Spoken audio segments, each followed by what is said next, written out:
Currently, Shincheonji teaches that spirits work by utilizing physical bodies. But if that physical body completes its mission or commits a sin, the spirit can depart. In this way, they rationalize and excuse the occurrence of betrayers and defectors. However, in The Truth of Revelation, written by Chairman Man-hee Lee in 1985, the salvation achieved through the spirits of the spiritual world descending upon physical bodies, as well as the permanence of that union, was firmly established as follows.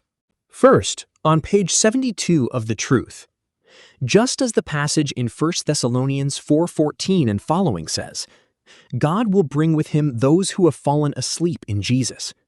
The Holy Spirit of the spiritual world descends upon humans on earth, thereby achieving both spiritual and physical salvation. Next, on page 74 of The Truth, Jude 1:14 states that when the Lord descends to this earth, he comes with 10,000s of his holy ones. And these 10,000s of holy ones refer to these very spirits.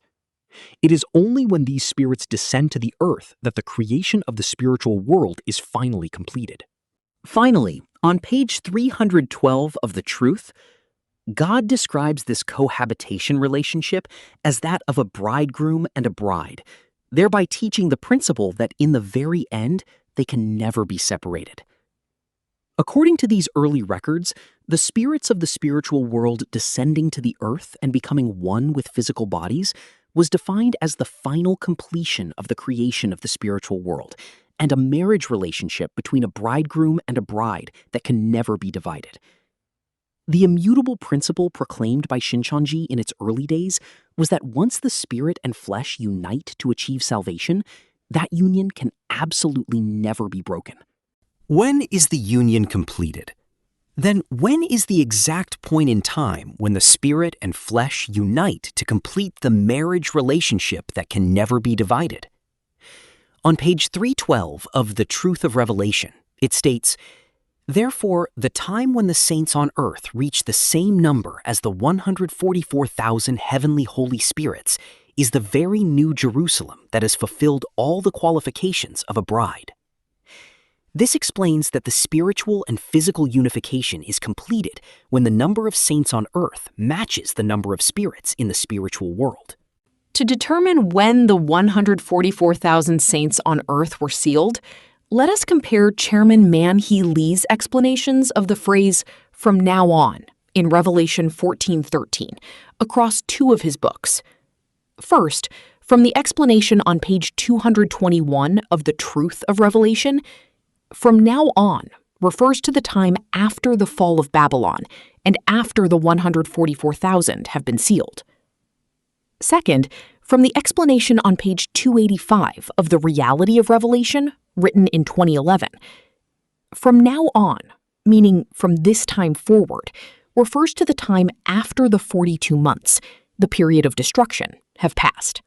According to these two books, "from now on" means after the 144,000 are sealed, which refers to the time after the 42-month period of destruction has passed.